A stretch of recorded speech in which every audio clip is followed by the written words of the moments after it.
গল্পটিকে পুরোটা মন দিয়ে শেষ পর্যন্তই শুনবেন। যেই দিনই আমার বৌদি স্নান টান করে নতুন জামা কাপড় পরে তৈরি থাকতো, সেই দিনই আমার দাদা সারা রাত বৌদিকে ঘরের বাইরে দাঁড় করিয়ে রাখতো। একদিন আমি বৌদিকে জিজ্ঞেস করি, এমনটা কেন হয়? বৌদি বলে, আমাকে নিজেই গিয়ে দেখে নিতে। এইটা জানার জন্য আমি একদিন স্নান টান করে বৌদির স্যুট পরে দাদার ঘরে গিয়ে ঢুকি। তারপর কিন্তু যেই আমার নজর দাদার উপরে পড়ে, আমি তো চমকে উঠি। কারণ দাদা তো, আমরা দুই বোন আর এক ভাই। আমার দাদার নাম সনি। দাদাকে নিয়ে আমার মায়ের খুবই গর্ব ছিল, যেমনটা সব মায়েদেরই থাকে। কিন্তু মা সনি দাদার একটু বেশিই প্রশংসা করত, কারণ মা ওকে যতটা ভালো ভাবতো, ও আসলেও ততটা ভালো ছিল না। যখন সে রেগে যেত, তখন মায়ের সামনেও গলা তুলেই কথা বলতো।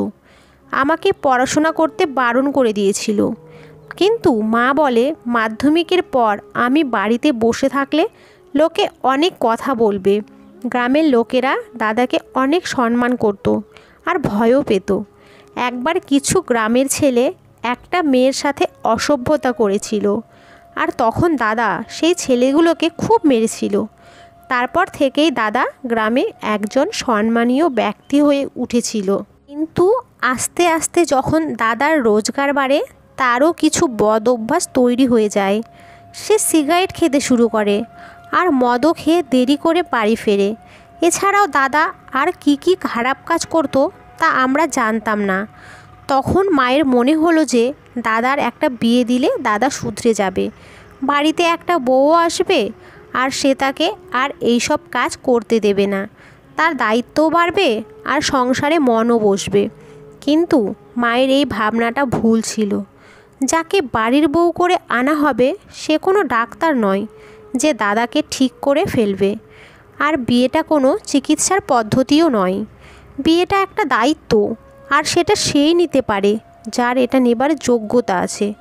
একদিন দাদার বিয়ে হয়ে যায় আর বাড়িতে নতুন বউ আসে।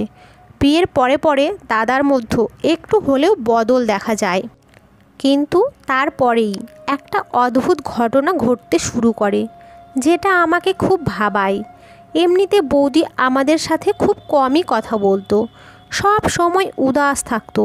মা বলতো যে এটাই ভালো, বেশি কথা বলা মেয়ে আমার পছন্দ নয়। কিন্তু বৌদি শুধু কম কথাই বলতো না, সে কেমন একটা ভয়ে ভয়ে থাকতো।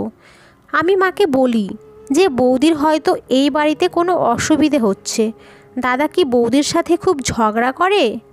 মা বলে, এমনটা একেবারেই নয়। এই বংশের ছেলেরা তাদের বউদের খুব সম্মান করে আর ভালোবাসে। তোর দাদা একটা সময় বিয়ের জন্য খুব পাগল ছিল। তার যখন 12 বছর বয়স ছিল, তখন থেকে সে বলতো, মা আমাকে বিয়ে দিয়ে দাও। কিন্তু তারপর সংসারের দায়িত্ব তার ওপর পড়ে। তোর দাদা একটা সুন্দর দেখতে জোয়ান ছেলে। তোর বৌদির ভাগ্য ভালো যে সে এমন একটা স্বামী পেয়েছে। সারা গ্রামে এত ভালো ছেলে খুঁজে পাওয়া যাবে না। মা তো দাদার প্রশংসা করতেই ব্যস্ত ছিল, কিন্তু আমি জানি বৌদির কিছু একটা অসুবিধে হচ্ছিল। একদিন আমি দেখি বৌদি দাদার ঘরের বাইরে দাঁড়িয়ে আছে। মনে হচ্ছিল যেন তাকে ঘর থেকে বার করে দেওয়া হয়েছে, যেমনটা স্কুলের ছাত্রদের শাস্তি দেওয়ার জন্য ক্লাসের বাইরে দাঁড় করিয়ে রাখা হয়। তখন ছিল রাতের বেলা। এই সময় তো বৌদির ঘরের ভেতরে থাকার কথা। সে মাথা নিচু করেই দাঁড়িয়েছিল। আমাকে দেখে সে নিজের চোখের জল মোছে। আজ তো বৌদি নতুন স্যুট পরেছিল, সে স্নান টান করে তৈরি ছিল। আমি বললাম, বৌদি আজ তোমাকে খুব সুন্দর দেখাচ্ছে। বৌদির লম্বা চুল ছিল, তার নাম ছিল ললিতা। আমি তাকে জিজ্ঞেস করি, তুমি বাইরে কেন দাঁড়িয়ে আছো, আর তুমি কাঁদছো কেন? সে বলে, না না আমি কাঁদছি না, আমার চোখে কি একটা যেন পড়লো। কিন্তু আমি বুঝতে পারছিলাম যে বৌদি কাঁদছিল। আমি আবার জিজ্ঞেস করলাম, তুমি বাইরে কেন দাঁড়িয়ে আছো? সে বলে, এমনি দাঁড়িয়ে আছি। আমি বুঝতে পারলাম যে বৌদি আমাকে কিছুই বলতে চায় না। তাই আমি রান্নাঘরে চলে গেলাম। নিজের জন্য খাবার বানাতে। রান্নাঘর থেকে দাদার ঘরের দরজাটা পরিষ্কার দেখা যেত। আমি দেখি বৌদি এখনও সেখানেই দাঁড়িয়ে আছে। আমি রুটি আর তরকারি বানালাম, কিন্তু বৌদি সেখান থেকে নড়ল না। সে আমার দিকে পেছন করে দাঁড়িয়েছিল, মনে হয় সে কাঁদছিল। দাদা তো ঘরের ভেতরেই ছিল, ঘরের দরজাটাও খোলা ছিল। তাহলে বৌদি ঘরের বাইরে কেন দাঁড়িয়ে আছে? এত সুন্দর জামা কাপড় পরে সেজে গুজে আছে। দাদার তো উচিত বৌদিকে ঘরের বাইরে বেরোতেই না দেওয়া, কিন্তু বৌদি ঘরের বাইরে দাঁড়িয়ে আছে। আমি খাবার বানিয়ে নিজের ঘরে চলে গেলাম। সকালে যখন উঠলাম তখন দেখি বৌদি সেখানে নেই, কিন্তু কাল রাতে সে ঘরের বাইরে দাঁড়িয়ে কি করছিল? আমি ব্যাপারটাকে ইগনোর করলাম। 3 দিন পেরিয়ে গেল। একদিন বৌদি আমাদের সাথেই বসেছিল, তখন দাদার ফোন আসে। দাদা বলে যে আজ সে দুপুরে খাবার খেতে বাড়িতে আসতে পারবে না। কিন্তু দাদা না খেলে যে বৌদি খায় না। বৌদির খুব খিদে পেয়েছিল। আমি বললাম, বৌদি, দাদা তো আজ খেতে আসবে না, তুমি বরং আমাদের সাথে বসে খেয়ে নাও। বৌদি যখন আমাদের সাথে খেতে বসে তখন মা হঠাৎ করে এদিক ওদিক দেখতে শুরু করে আর বলে, একটা বিচ্ছিরি গন্ধ আসছে, তুই কি কোনো ঘর পরিষ্কার করতে ভুলে গেছিস? আমি বলি, আমি তো সব ঘর পরিষ্কার করেছি, জানি না এই গন্ধটা কোথা থেকে আসছে। বৌদি মাথা নিচু করে বসেছিল। সে তাড়াতাড়ি খেয়ে ওখান থেকে উঠে যায়, কিন্তু যেই বৌদি ওখান থেকে চলে গেল সেই গন্ধটাও চলে গেল। মা বলে এই গন্ধটা ওর গা থেকেই আসছিল, কিন্তু ও তো এরকম নয়। তাহলে এরকম নোংরা হয়ে কেন ঘুরে বেড়াচ্ছে? ও কি স্নান টান করে না? আমি মাকে থামিয়ে বলি, ছাড়ো না মা, আজ হয়তো বৌদি স্নান করতে ইচ্ছে করছে না। মা বলে, কেন, এটা কি ডিসেম্বর জানুয়ারি মাস নাকি যে ঠান্ডায় স্নান করতে ইচ্ছে করবে না? এটা তো জুন মাস। তাছাড়া বিবাহিত মেয়েদের সব সময় স্নান টান করে পরিষ্কার হয়ে থাকা উচিত। এরকম নোংরা হয়ে থাকলে ছেলেরা সেটা পছন্দ করে না। আর আমি তোকেও বলে রাখছি, তোর যখন বিয়ে হবে তখন রোজ ভালো করে স্নান টান করে পরিষ্কার হয়ে থাকবি, না হলে তোর স্বামী তোর দিকে ফিরেও তাকাবে না। তোর বৌদিরও এটা বোঝা উচিত। আমি ওর সাথে কথা বলে আসছি। মা ওখান থেকে উঠে চলে গেল। আমি ভাবতে লাগি, কে জানে মা বৌদিকে কি বলবে। মায়ের কথা তার খারাপ লাগতে পারে, কিন্তু বৌদি তার পরের দিনও স্নান করলো না। সে 5 দিন ধরে স্নান না করেই থেকে যায়। একদিন আমার বৌদির হাতে একটা নতুন আংটি দেখতে পাই। তার বিয়ের সব জিনিসপত্র আমরাই কিনে দিয়েছিলাম। আর বিয়ে হওয়ার পর থেকে ও বাজারেও যায়নি। তাই আমি বৌদিকে জিজ্ঞেস করি, সে এই আংটিটা কোথা থেকে পেল? সে বলে, তোমার দাদা আমাকে আজ সকালে এটা দিয়েছে। বৌদি এই ব্যাপারে খুব একটা খুশি মনে হলো না। আমি বলি, সে তো খুব ভালো কথা, দাদা আজকাল খুব ভালো মুডে আছে দেখছি। সে বলে, হ্যাঁ, এখন তো মুড ভালো আছে, কিন্তু রাত অবধি সেটা ভালো থাকবে কি না কে জানে। আমি জিজ্ঞেস করি, কেন, মুড খারাপ হবে কেন? তুমি কি দাদার কোনো কথা শোনোনি? বৌদি বলে, না, কিছু না। বৌদিকে খুব চিন্তিত দেখায়। কিছুক্ষণ পর সে স্নান করতে চলে যায়। বৌদির গা দিয়ে একটা খারাপ গন্ধ বেরোচ্ছিল, কিন্তু যখন সে স্নান করে বেরোয় তখন তাকে খুব সুন্দর দেখায়। আজকেও বৌদি নতুন স্যুট পরেছিল। আমি বৌদিকে এটা সরাসরি বলি না যে রোজ এইভাবে স্নান করে পরিষ্কার পরিচ্ছন্ন হয়ে থাকবে। তার বদলে আমি বৌদির খুব প্রশংসা করি, যাতে বৌদির মনে হয় যে সে রোজ স্নান করলে রোজ সে এমন প্রশংসা পাবে। কিন্তু দাদা যখন বাড়ি আসে তখন আবার আমি দেখি বৌদিকে ঘরের বাইরে দাঁড়িয়ে থাকতে।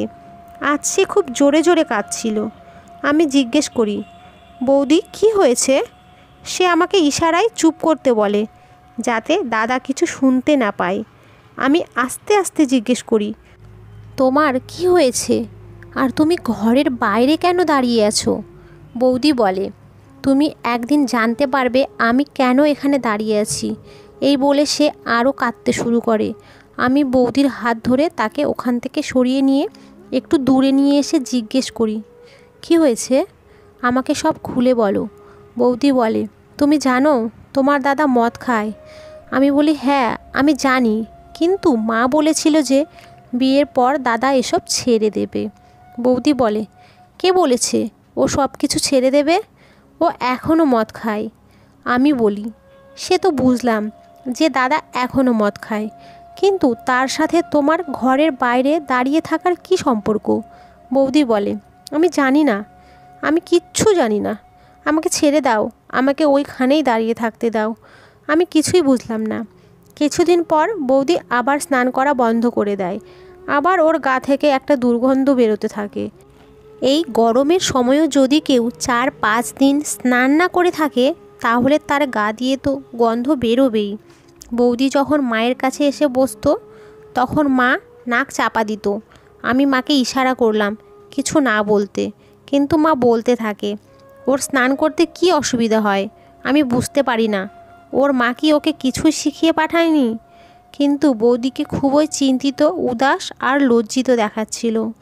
বৌদি যেদিন স্নান করতো, সেদিন দেখতাম তাকে ঘরের বাইরে দাঁড়িয়ে থাকতে, আর যেদিন সে স্নান করতো না, সেদিন দেখতাম দাদার মুড খুব ভালো থাকতো।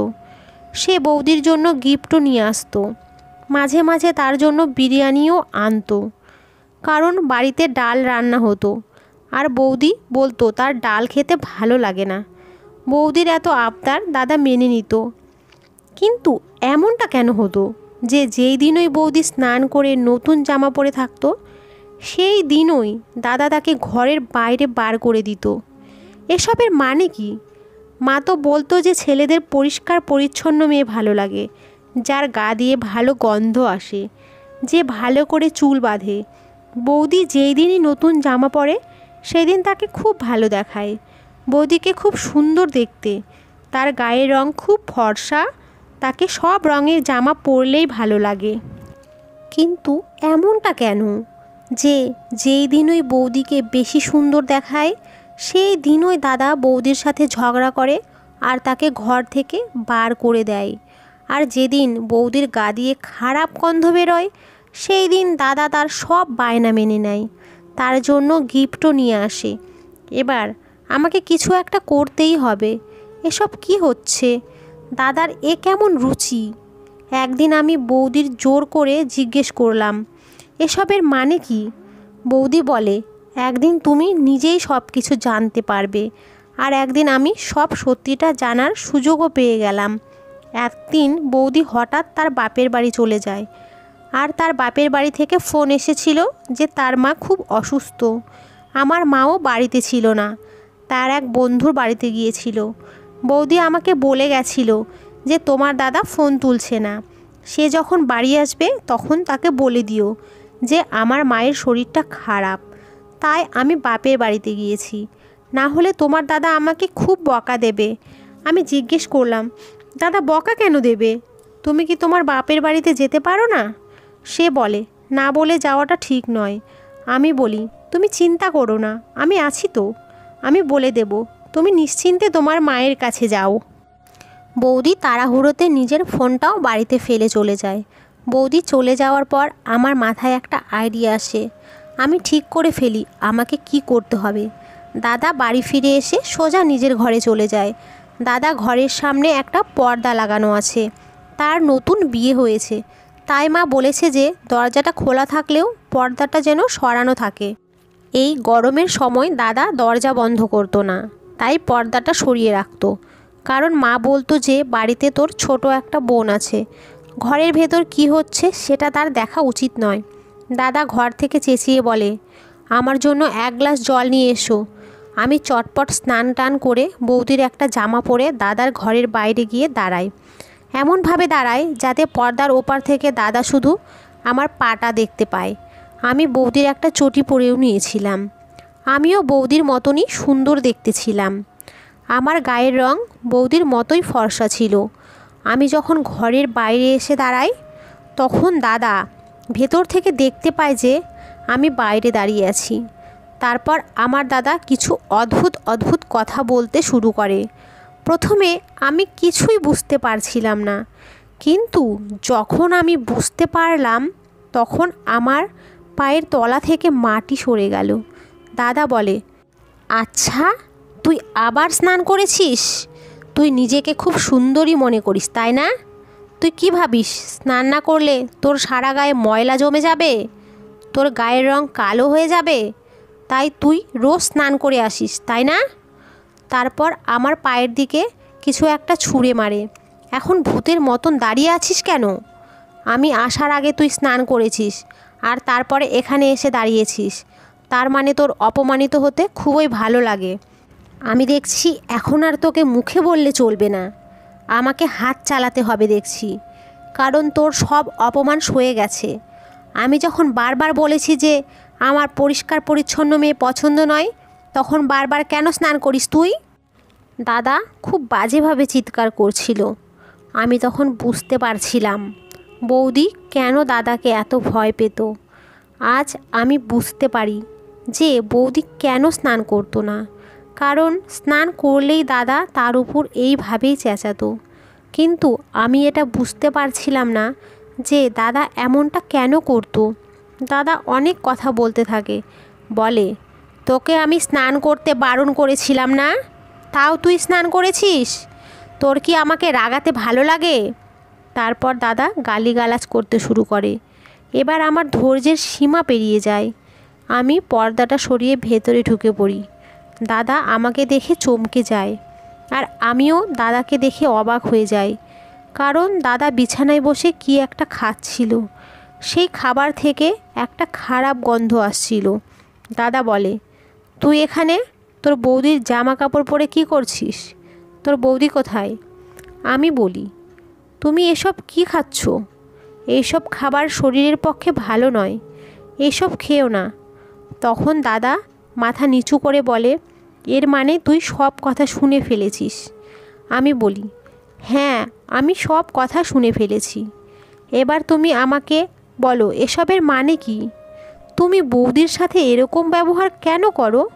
তুমি এত ভালো একটা বউ পেয়েছো আর তার সাথে এরকম ব্যবহার করছো?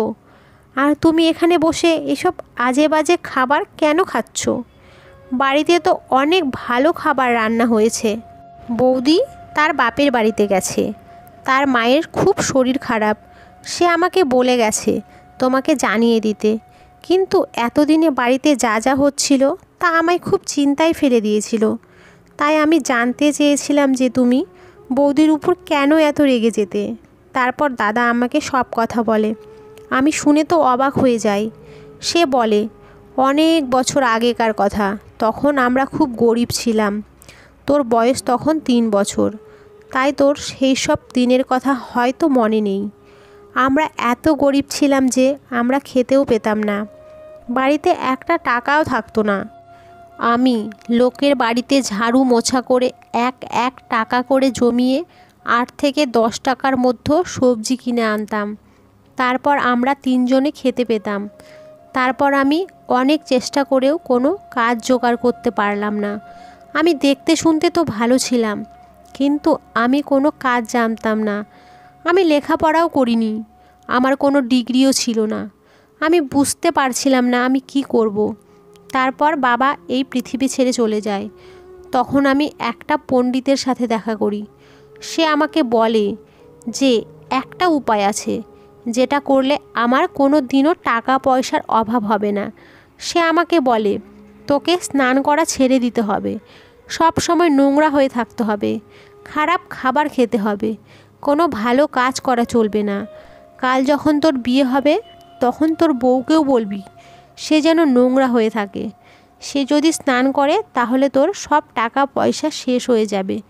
সে আমাকে আরও কিছু জিনিস করতে বলে। সেই সব করার পর আমি দেখি সত্যিই আমার কাছে অনেক টাকা আসে। আজ এই সংসার সেই টাকাই চলে। তুই বল, আজ অবধি এমন কি কখনো হয়েছে যে তুই কিছু চেয়েছিস আর আমি সেটা তোকে কিনে দিইনি? আমি কি কখনো বলেছি যে আমার কাছে কোনো টাকা নেই, তাই আমি এটা আনতে পারবো না? এই জন্য আমি বিয়ে করতে চাইনি, কারণ আমি জানতাম আমার বউ আমার কথা মেনে চলবে না। কিন্তু মা জোর করে আমার বিয়ে দিয়ে দেয়। তাই আমি তোর বৌদিকে বলি যে সে যেন স্নান টান না করে। 4-5 দিন সে আমার কথা মেনে চলে, কিন্তু তারপর তার মাথায় ভূত চাপে। সে বলে আমি পুজো না করে থাকতে পারবো না, তাই পুজো করার জন্য সে স্নান করে ফেলে। তাই যেদিনই ও স্নান করে পরিষ্কার হয়ে আমার কাছে আসে, আমি তখন খুব রাগ করি, আমাদের মধ্যে ঝগড়া হয়, আর আমি তাকে ঘর থেকে বার করে দিই। কারণ ও যদি পরিষ্কার হয়ে থাকতে শুরু করে তাহলে আমার সব টাকা ফুরিয়ে যাবে। আমি দাদাকে বলি, তুমি আজকালকার দিনে এইসব কথায় বিশ্বাস করো? কে বলেছে তোমাকে এইসব কথা? তোমার কাছে টাকা আসবে কারণ তুমি কাজ করো, তুমি পরিশ্রম করে টাকা রোজগার করো। উপরে ভগবান আছেন, তিনি কাউকে অভুক্ত রাখেন না।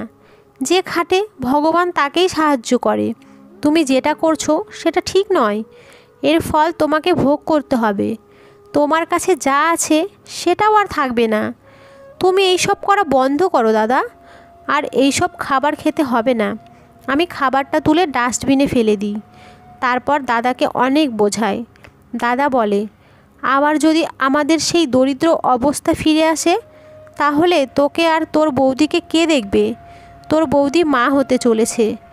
আজ সকালে সে আমাকে এই খবরটা দেয়। আমি দাদাকে বলি যে কিচ্ছু হবে না দাদা, ভগবান আমাদের পাশে আছে। দাদা বলে, তোর পড়াশোনার অনেক খরচা, তারপর তোর বিয়ের খরচা। আমি দাদাকে বলি, তুমি ভগবানের উপরে ভরসা রাখো আর এইসব বন্ধ করো। ভগবানের কাছে ক্ষমা চেয়ে নাও। দাদাকে আমি আমার দিব্যি দিয়ে দিই। আমি তার একমাত্র বোন ছিলাম, সে আমাকে খুব ভালোবাসতো। দাদা আমার কথা মেনে নেয়। সে স্নান করে পরিষ্কার হয়ে আসে। বৌদি ফিরে এসে দাদাকে দেখে অবাক হয়ে যায়। বৌদি নিজের ঘরে পা রাখার আগে আমার দিকে তাকায়। আমি মাথা নেড়ে বলি, এবার সব কিছু ঠিক হয়ে যাবে। দাদা ওই সব কাজ করা ছেড়ে দিয়েছে। এইটা শুনে বৌদিও খুব খুশি হয়। আমাদের বাড়ির পরিবেশটাও খুব ভালো হয়ে ওঠে। একদিন আমরা খবর পাই, যার সাথে পার্টনারশিপ করে দাদার গাড়ির ব্যবসা করত সে অন্য শহরে চলে যাচ্ছে।